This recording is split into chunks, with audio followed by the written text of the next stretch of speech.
India's #1 AI empowered institution, JKKN. Admissions open for engineering, pharmacy, allied health sciences, arts, nursing and dental. JKKN Institution, Kumarapalayam. Sir எல்லாத்துக்கும் வணக்கம். உங்களுக்கு எல்லாம் தெரியும், நம்ம கடந்த திங்கட்கிழமை 6ஆம் தேதி கோவை குற்றவியல் நடுவர் நீதிமன்ற நாளில் சவுக் சங்கர் அவர்கள் சிறையில் தாக்கப்பட்டதாக சொல்லியும் அவருக்கு மருத்துவ உதவி மருத்துவ சிகிச்சை கிடைக்கணும்னு சொல்லியும் ஒரு மனு போட்டிருந்தோம். அந்த மனு மீது நேற்று உத்தரவு போட்டிருந்தாங்க.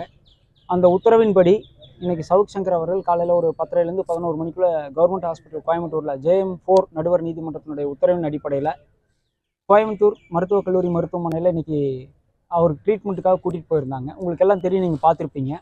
அங்கே போய் அவருடைய என்ன நடந்துச்சுங்கிறத விசாரிச்சுட்டு அவர் அவருக்கு நடந்த எப்படி அடிபட்டுச்சு, எப்படி கையில் வீக்கம் வந்துச்சுங்கிறதெல்லாம் சொல்லி ரெக்கார்டு பண்ணதுக்கப்புறம் எக்ஸ்ரே எடுத்திருக்காங்க.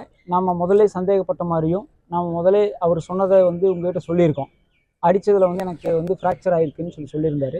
அதுபடி பார்த்தீங்கன்னா வலது கையில் இந்த கட்டவரலில் ஒரு ஃப்ராக்சரும் மணிக்கட்டில் முன்னாடி ஒரு ஃப்ராக்சரும் ஆகிருந்திருக்கு. லைட்டாக ஏர் கிராக் மாதிரியோ இல்லை ஏர் ஃப்ராக்சர் மாதிரியோ இருக்குது. Anyway it's fracture. அதனால தான் அந்த வீக்கம், அந்த ஸ்வெல்லிங், அந்த பபுள் பிரஸ்ட்டு இதெல்லாமே ஆகிருந்திருக்கு.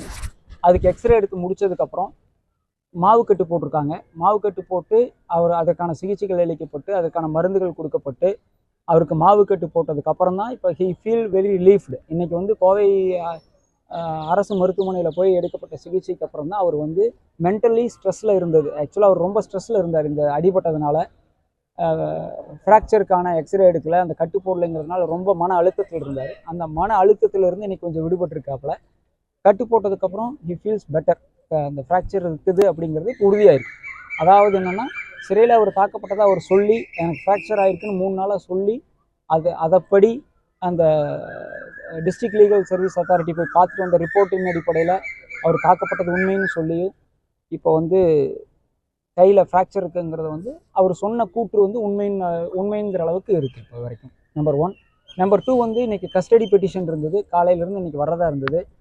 எங்களுக்கெல்லாம் ஒரே பெரிய ஆச்சரியம் என்னன்னு சொன்னோம்னா, மற்ற வழக்குகளில் எல்லாம் வழக்காடிகள் ஒரு பெட்டிஷன் போட்டுட்டு டைம் இழுக்கிறதுக்காக வாய்தா வாங்குவாங்க. இந்த வழக்கில் பார்த்தீங்கன்னா கஸ்டடி பெட்டிஷன் போட்டது cyber crime, city cyber crime போட்டிருந்தாங்க. கஸ்டடி போடும்போது அவங்களுக்கு ஒரு நெருடல் இருக்குன்னு நினைக்கிறேன். ஏன்னா அவர் அக்யூஸ்ட் இங்கே கூட்டிகிட்டு வரணும். உங்களுக்கு எல்லாம் தெரியும், எல்லா மீடியா பர்சனுக்கும் தெரியும், 12:30 மணிக்கே மதியம் 12:30 1 மணி அளவுலேயே அவர் மறுபடியும் சிறையிலேருந்து ஹாஸ்பிட்டல்லேருந்து சிறைக்கு கூட்டிகிட்டு போயிட்டாங்க. ஒரு 4 மணி வரைக்கும் நாங்கள் கஸ்டடிக்காக வெயிட் பண்ணோம்.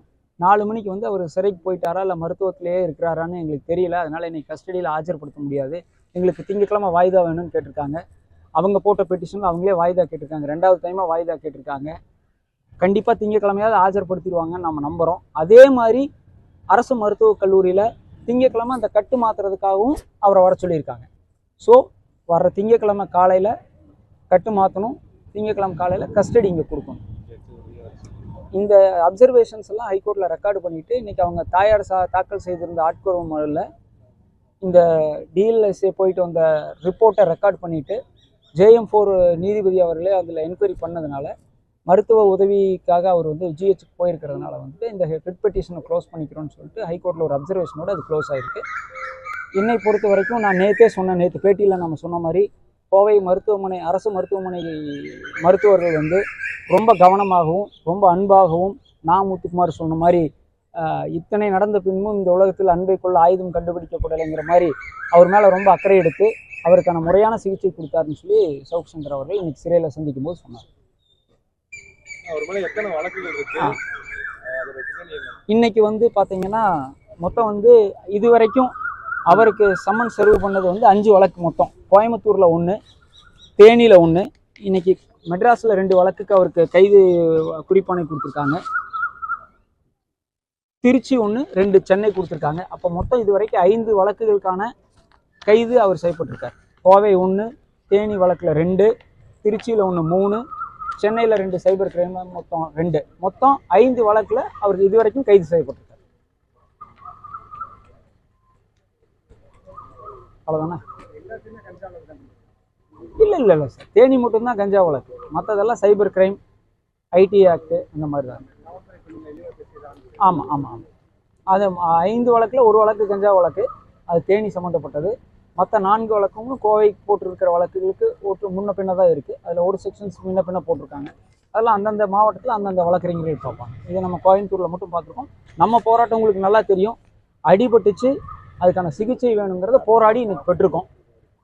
கோவை குற்றவியல் நடுவர் நீதிமன்றம் 4 போட்ட உத்தரவுனால மறுபடியும் அவருக்கான இன்ஃபெக்ஷன் ஜாஸ்தி ஆகாமல் அந்த ஃப்ராக்சருக்கு இன்னைக்கு கட்டுப்போடப்பட்டிருக்கு.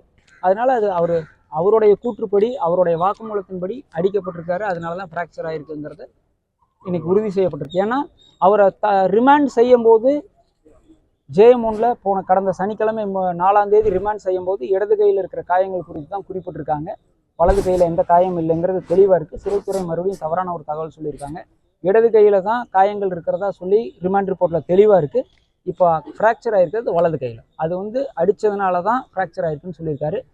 இப்போது அவங்க தாயார் இதுக்கான மேல் நடவடிக்கை எடுக்கிறதுக்கான இப்போ நம்ம போராடினது சிகிச்சைக்காக முதல்ல போராடலாம், அப்புறம் இந்த பாதிப்புக்குள்ளான நபர்கள் மீதான நடவடிக்கை கொடுத்து பின்னாடி பார்க்கலான்னு சொல்லியிருந்தோம். கண்டிப்பாக இந்த ஃப்ராக்சருக்கு காரணமானவங்க மேலே நடவடிக்கை எடுக்கிறதுக்கான ஸ்டெப்ஸ் அடுத்தது எடுக்கும். அதுதான் சார், எல்லாமே நம்ம மீடியாவில் சொல்லிட்டோம்னா அவங்க அங்கே எல்லாம் ரெடி ஆயிடுவாங்க.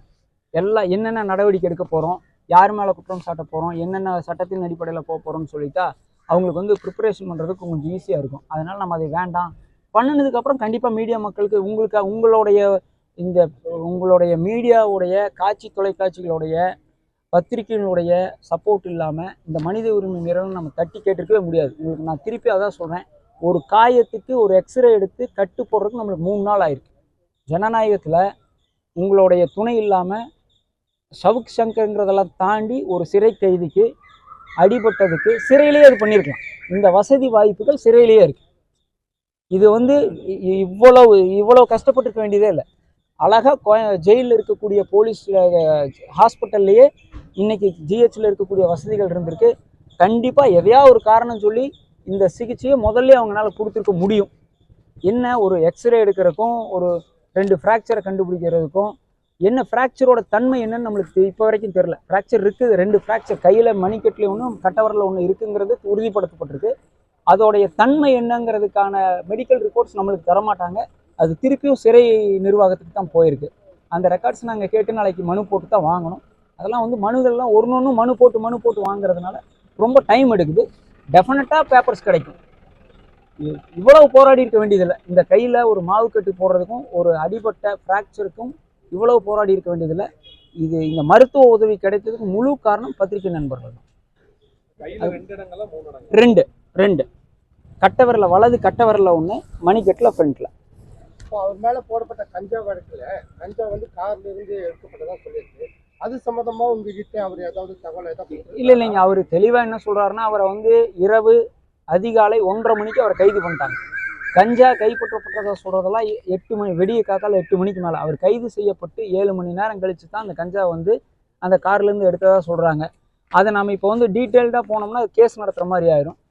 அவர் என்ன சொல்கிறாருன்னா, என்னை அரெஸ்ட் பண்ணும்போது எல்லாம் செக் பண்ணி என் ரூம் எல்லாம் சர்வே பண்ணி எல்லாமே ஆஃப்டர் ஸ்க்ரீனிங் பண்ணி தான் அவருடைய ஃபோனு லேப்டாப்பெல்லாம் சீஸ் பண்ணிட்டு வந்தாங்க. அது எல்லாத்தையுமே செக் பண்ணியிருக்காங்க. அது நாம் சொல்லலை, ரெக்கார்டு இருக்குது. அந்த ரெக்கார்ட்ஸ் காப்பீஸ் நம்மக்கிட்ட இருக்குது. அதனால் அவங்க சொல்கிறது தவறு அப்படிங்கிறத கோர்ட்டில் உறுதியாக நிரூபிக்க முடியும். அவர்னால வழக்கு சரியாக நடத்தணும்னு சொன்னோம்னா உறுதியாக கஞ்சா வழக்கு பொய் வழக்குங்கிறத ஆணித்தரமாக நிரூபிக்க முடியும். அந்த கஞ்சா வழக்குக்கு ரொம்ப சிரமெடுத்து அந்த எஃப்ஐஆர் போட்டிருக்காங்க. 100% அது பொய் வழக்குன்னு நிரூபிக்க முடியும் வழக்கில். அதுக்கான ஆவணங்கள் இருக்குது, அவர்கிட்ட இருக்குது.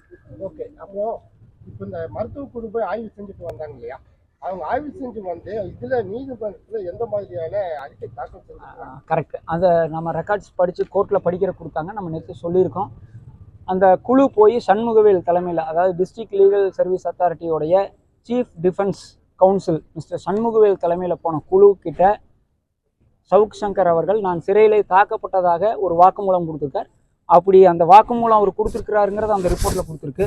2வது, அந்த ரிப்போர்ட்டில் அவர் பார்த்ததில் கையில் வீக்கம் இருக்குது, காயங்கள் இருக்குது, கொப்பளம் இருக்குதுன்னு அவர் அந்த ரிப்போர்ட்டில் சொல்லியிருக்காரு. இது குறித்து ஜெயில் டாக்டர்கிட்ட என்ன காரணத்துக்காக இந்த வீக்கம் வந்திருக்கு, எந்த காரணத்துக்காக இந்த கொப்பளம் வந்திருக்குன்னு கேட்கும்போது அவர் நேரடியாக பதில் சொல்ல மறுத்துட்டதாகவும், அதனால் ரிட்டர்னில் எழுதி கொடுங்கன்னு அவர் கேட்டு வாங்கி கோர்ட்டில் தாக்கல் செய்திருப்பதாகவும் அந்த ரிப்போர்ட்டில் இருக்குது. அந்த ரிப்போர்ட் இன்னைக்கு ஹைகோர்ட்லையும் தாக்கல் செய்யப்பட்டிருக்கு. India's #1 AI empowered institution, JKKN. Admissions open for engineering, pharmacy, allied health sciences, arts, nursing and dental. JKKN Institution, Kumarapalayam.